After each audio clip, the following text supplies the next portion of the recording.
नाशिकमधून उद्या हजारो मराठा आंदोलक मनोज जरांगे यांना पाठिंबा देण्यासाठी मुंबईला रवाना होणार आहेत। नाशिक जिल्ह्यातील मराठा समाजाने आंदोलनासाठी खास तयारी केली आहे।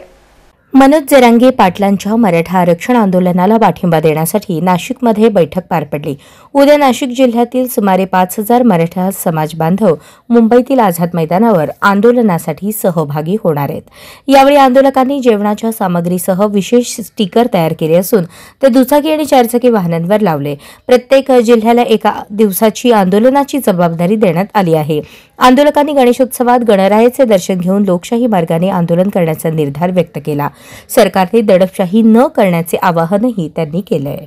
सरकारने तिथे सांगितलं ना 5000 लोकांचं जे लिमिटेशन एका दिवसाची जी परमिशनची त्यांनी आठ घातलेली आहे। ठीक आहे, एका जिल्ह्याला एक दिवस असे 36 दिवस जर त्यांना पाहायचं असेल तरी मराठे तयार आहेत।